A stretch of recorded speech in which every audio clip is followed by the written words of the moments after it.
Stop it! Oh, yan talaga ang mensahe ni Baste, mga kababayan, dito sa mga vloggers na nag-away-away na dahil sa mga babae sa buhay ni PRRD. Apparently, mga kababayan, lumalabas na personal lang pala ang awayan na ito. Tapos, nakikisali ang mga vloggers, mga kababayan, kaya nagkagulo-gulo. Kaya ang sabi ni Baste, stop it! Oh, same but different. Oh.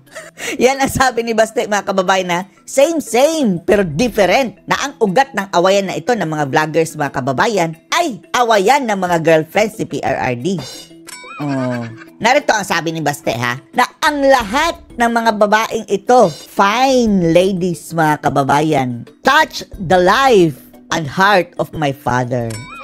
Oh. Eto, mga kababayan, pinakita na ni Baste yung apat. Oh. As we know of lang, ha, yung alam lang natin, no one is above or below the other, including my mother. Wow, nakarhyme pa. It is what it is. Oh, pantay-pantay na silang lahat, mga kababayan, para kay PRRD. So, to any camp, if you don't stop, kung hindi daw kayo titigil, itong awayan ng mga girlfriends nila, mga kababayan, it will reveal more than who you are rather than who he is. PRRD, the Hokage. Hokage. Because behind every man is a woman who believed in him before he believed in himself. Wow. Think of it daw, mga kababayan, sabi ni Baste. Yan ang sabi niya, pamalandong ana. So again, you are all same but different. Leme, love you long time. Oh. Ano sabihin niya? Love you, oh, long time. Enough said, stop it. Oh? Sabi ni Baste, mga kababayan, stop it. So, hayaan na lang natin itong away ng kanyang mga kababayan. Sabi nga ni Baste, oh, stop it. Away ng kanyang mga babae. Dahil ang nangyayari, mga kababayan, lalong gumugulo dahil ang mga vloggers, mga kababayan, nakaaway-away din dahil mayroon silang kanya-kanyang mga manok, mga kababayan, eh. Eto si Elizabeth Zimmerman, yung nanay ni yung Baste. Nakiside sa kanya, mga kababayan, si Rowena Guanzon. Oh, Team Elizabeth na si Guanzon, mga kababayan, eh. Si Hanelet. Ang nakiside sa kanya, mga kababayan, si Maharlika. Team Jassy. Jazz, mga kababayan. Oh, ang nakiside sa kanila, sina Joey, sina Banat Bay, at marami pang iba. Tapos mayroon din itong si mga kababayan, si Miss Girly Balaba. Oh, kinampihan din ito ni Maharlika. At ang problema, mga kababayan, yung ibang mga vloggers natin, inaaway na talaga si Hanelet, mga kababayan. Pati si Kitty, inaway. Sabi ni Baste, stop it. Pinapa-stop na nga ni Baste, mga kababayan, itong mga mga girlfriends niya na mag-away-away dyan. How much more pa itong vlogger na di naman kasali. Sko. Lalong gugulo, mga kababayan, Kaya focus na lang tayo doon, mga kababayan. Hindi si ang kalaban, ha. Hindi ang isa't isa ang kalaban dito, kundi yung bangag-bangag, mga kababayan. Pero talagang pinakita ni mga kababayan ni Baste ang mga girls ni PRRD na ngayon nag-aaway-away doon, mga kababayan, pero hindi nakisali si Elizabeth Zimmerman. Kaya ang sabi nga ni Guanzon, mga kababayan, Team Elizabeth siya.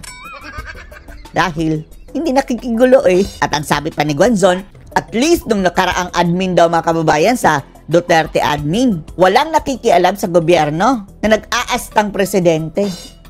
Oh, di ba? Sino pinapatamaan ito? Sino ba ngayon nag-aasta presidente, di ba? Si Admiral? O nakikialam sa pamamalakad ng gobyerno? At saka, pretty lahat sila. Oh, di ba, mga kababayan? Lahat magaganda. Dagdag pa ni Guanzon, walang kamukha ni Jabba the Hutt. Alam niyo sino yung Jabba the Hutt? Ito sa Star Wars, mga kababayan. Familiar ba? Familiar ba? Mukhang kilala kita, You want some? I'm so New York ba? Kaya nga, mga kababayan, sa ating mga kasamahan na vloggers, wag nang makidagdag sa gulo. Focus na lang tayo dyan kay Ngagva. Pati si VP Sara at si Baste, mga kababayan. Sabi, stop it na. Focus tayo kay Bangag. Kaya napabilib tayo kay Sas Rogando Sasot mga kababayan dahil make sense siya mga kababayan. Napagsabihan niya etong si Joey, isa sa mga nag-take side mga kababayan at nakipag-away na sa kapwa vlogger. Dahil lang dito, sa personal na away ng mga girlfriend si PRRD. Ang mensahe din ni Sas mga kababayan sa mga vloggers is stop it. Hindi yan ang ating kalaban. Panoorin niyo po mga kababayan ha. Ngayon sa ina-explain, ganito kasi Sas. Hindi nga Joey. Hindi naman lahat ng audience. Hindi naman lahat ng audience same page tayo. I do not know, no? Kasi hindi nga, Joey, lahat ng audience same page. Oo nga, lahat tayo pro Duterte. Pero ewan lang din natin mga kababayan kung mayroong mga nanonood na talagang makabangag tapos nanggugulo lang. Paminsan-minsan mayroong ganyan mga kababayan sa mga komento na nanunulsul mga kababayan ng troll para lumikha ng gulo. Pero sa ating grupo talaga mga kababayan, sa tingin natin ito mga vloggers, lahat naman yan talagang sinusuportahan si Tatay Digong. Mayroon lang sila ng mga history mga kababayan sa awayan Dati pa yan, alam na natin yan. Mayroon silang history ng away. So ngayon, huling nag-i-spark. Pero, para pareho yung mga mga kababayan. Duterte supporter. Kaya reasonable ito si Sas mga kababayan. Ang advice niya, stop Ang it. page natin, meron tayong pinaglalaban. Ang pinaglalaban nating lahat, ayaw natin sa BBM. Ayaw namin kay BBM yan. Alam yan ang kalaban. Na everyone, despite of their differences, yun ang target. Ngayon, kung ako sina BBM, naglulundag ngayon sa tuwa mga kababayan dahil nagkakanibalize na itong mga kalaban niya. gawin ko mismo ang nangyayari sa inyo ngayon. And they have all the capacity to devise, pay, organize, etc. and plan better than you because for the simple reason that they have money and more organized. So do not think that what you're doing with your less money and less organization is better than them. Diba? Matindi ang makinarya ng mga bangag mga kababayan. Pwede silang magbayad ng AI. Pwede silang magbayad ng mga taga-sulsul. Para mag-away-away tayo. Tapos kakagat tayo sa bait mga kababayan. Ito na nangyayari. Just get real. Simple. So, si bangag ang kalaban. Hindi ang isa't isa. Ngayon, and I'm addressing everyone, you don't have money. You don't have organizational. All you have is your passion. Do you know how the best way to defeat passion? And that is to actually do exactly this. Wala kayong pera, wala kayong organization. O di ang gagawin ko, walang pera. Tanim na lang ako ng kung anong mga dapat kong tanimin dyan hanggang kumagat silang lahat. At pag kumagat silang lahat, magaling mangtanim yung mga kampo ni bangag mga kababayan Ilang beses na lang ginawa yan. Kagaya ng AI kumagat si Bato. Ginawang issue. Yung magpapakalat sila ng fake news mga kababayan tapos i-repost ng mga ka-DDS, ang mga ka-DDS ang kakasuhan. Eto, pinakagat mga kababayan na sa tingin natin ang pinapakagat dito ni Bangag. Mayroong nag-feed sa mga vloggers mga kababayan ng info na di umano. So mayroong double agent dyan. Double agent.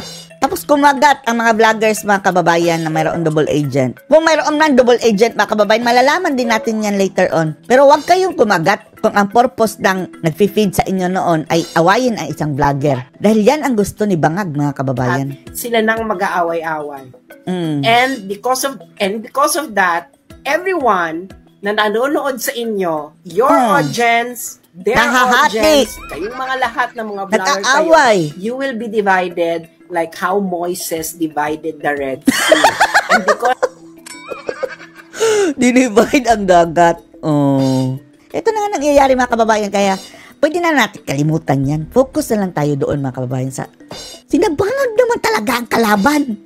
Sila ang udas mga kababayan. As it's divided, Moses and his follower were able to pass through the sea. Nakadaan na ang mga ngag mga kababayan na escape ganun lang kasimple yan. And na-divide na ang mag-survey kayo sa mga followers ninyo. Ano ba? Ano nangyayari? Di ang nag-aaway-away na kayo.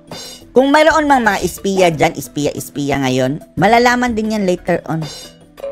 Pero kung wala pa tayong ebidensya mga kababayan, mahirap na mag-speculate dahil away na naman yan. Wala na yan. Isa lang naman ang siguradong kalaban eh. Yun lang. Mga bangag mga kababayan. Hindi natin sinasabi sino yung mga bangag. Alam niyo na kung sino. Hindi na makikinig yan. Nangyari na yan noon before.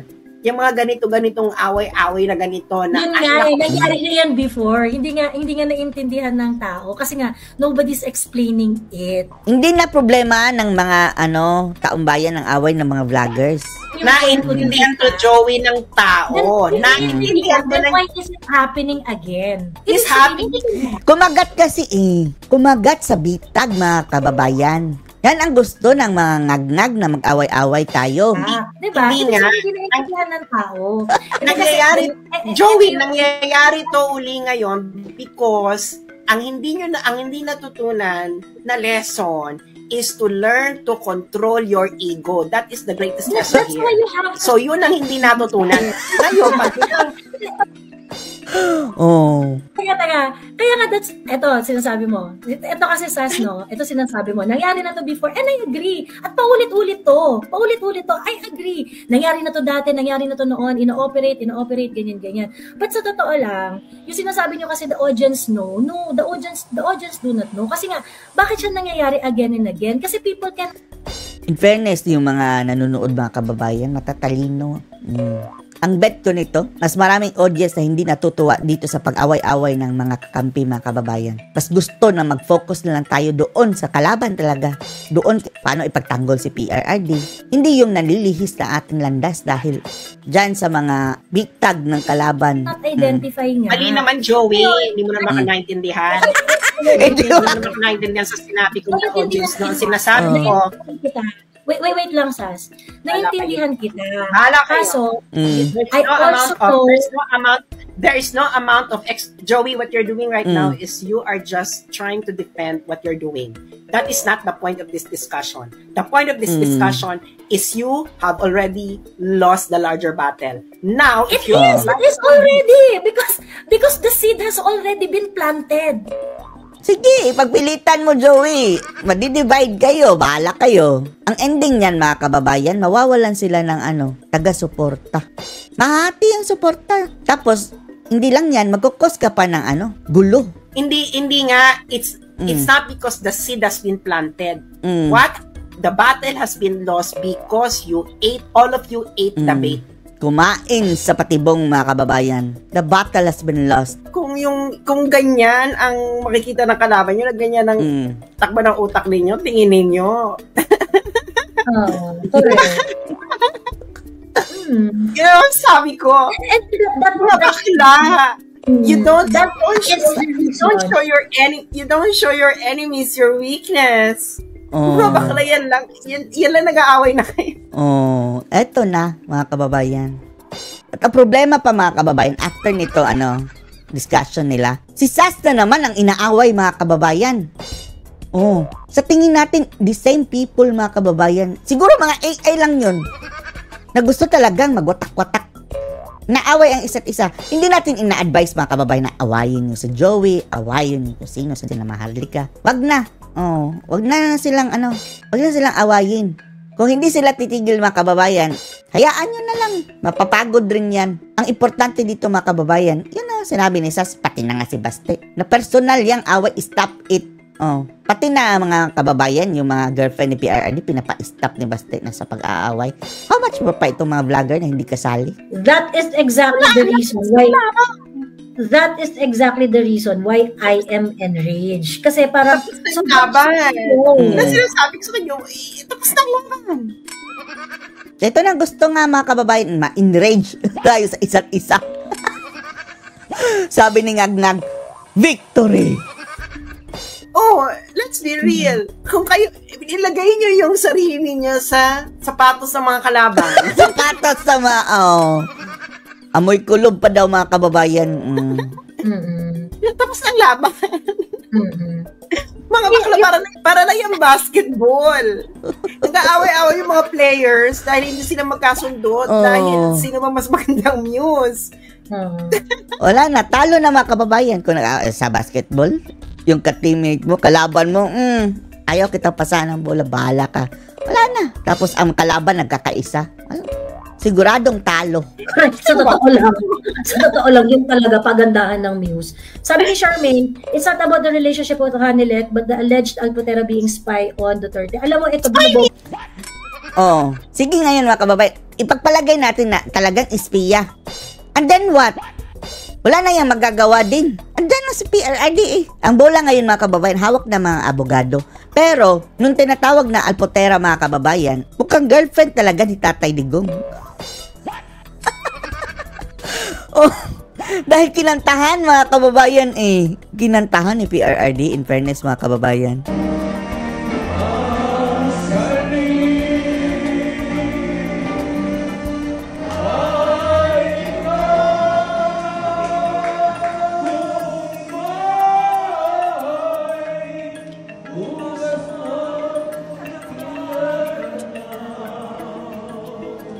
Hindi na lang natin ang pakialaman. Pero bahala din sila mga kababayan kung yan ang gusto nila. Pero tayo, dito mga kababayan, let it be, si bangag na lang tayo dahil mahirap na din magbintang tayo ng hindi tayo sigurado. Samantalang yung siguradong kalaban, natatawa na lang mga kababayan.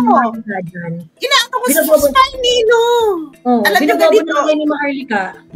Hindi ganito lang yan. Tapos na yung laban. Ganun na kasimple yun. The laban. Ganun talaga yan. Away yan ng mga babae sa buhay ni PRRD. Period. Wala, tell that to Maharlika. Wala ka pang sabihin, bahala na kayo sa buhay ninyo. That's, ako, sinasabi. Let them realize na lang. Mahirap din mga kababayan na pagsabihan sila na isa-isahin mo sila. Tigilan mo na yan. Lalong magagalit. Hayaan na lang sila. At sa inyong mga nanonood mga kababayan na nakakaintindi na walang patutunguhan ito. Huwag nyo na lang silang gatungan yung mga gusto ng pag-away mga kababayan sa isa't isa. Huwag na lang gatungan. Puhupa din yan. Pero yung mga gusto talaga ng away, go, bahala kayo. Sama-sama kayong babangag mo. Mahati. Oh, yan lang. Mahahati ang ating puwersa. Sabi ko sa inyo, tapos na ang laban. Hindi na kayo mananalo sa kanila. It's not gonna work. Galit na galit si Joey. Ganun na kasimple yun. Sige lang. Iba talaga yung masighi pa yung emosyon mga kababayan. Let her release her anger. Nagkakapersonalan na kasi sila ng birada ni Maharlika mga kababayan. Ninyo, bakit akong tinanggalan sa FB? Hindi ako kasi kasalya sa away. Tinira kayo. Dahil kayo, ginagawa ninyo, yung mga pag-aaway ninyo, yan na See? Si Sas ang paulit-ulit na tinatanggal mga kababayan sa Facebook. By the way, tayo mga kababayan, wala na tayong Facebook ha. Peke yung mga kababayan, kikita nyo sa Facebook na account natin dahil laging ginugurgur eh. Bahala kayo, gurgur nyo. Hindi natin i-recover, bahala ka. Account ka. Mamaya na tayo babalik kapag mga kababayan, hindi na singag-ngag ang presidente natin. 2028, babalik tayo sa Facebook. It's not laban. Yun nga yung problem dun, Sas. Kaya nga, you have to put away yung mga taong nagde-divide. Yung ganon. Hindi nga. The more, Joey. No. Kung gusto niyo talaga i-put away ang nagde-divide, sino ang nagpakain ng bait niyan mga kababayan? Ang mga bangag. Yan ang i-put away natin, hindi ang isa't isa. No, Sas, no. It is not as if na kami, opposing Dinilipat sa yung tao. Tapos mag-aaway ngayon yung mga followers. Mag-aaway, yan na. Divided pa rin. Ganito lang dapat sinabi mo. Let's move on. This is not important. And then Oo nga. Wait. The mere fact that you are going to do something like that, the division is inevitable. Yun yung point. Kaya kasi hinahayaan. Ang nagpapakagat niyan, ending si Bangag. Yung mga tao ni Bangag mga kababayan, mayroon nga pambayad ng AI. How much more dito sa mga taga-sulsul mga kababayan? Nasusulsulan ang mga vloggers na mag-aaway sa isa't isa. So, tama yung sinabi mo. Isa't aside natin yung nagde-divide. At ang original na nag-divide, si Nag-Nag. Kino-call out siya na wag niyang it's already Ko, Naputol na mga kababayan. Pero yun ang punto. Stop it! Oh. Personal na away yan ng mga babae ni PRRD, mga kababayan. So, focus na lang tayo sa goal, ipagtanggol si PRRD. At yung ating kalaban, mga kababayan, ay ang mga ngag-ngag. Anong masasabi nyo dito? Post your comments below.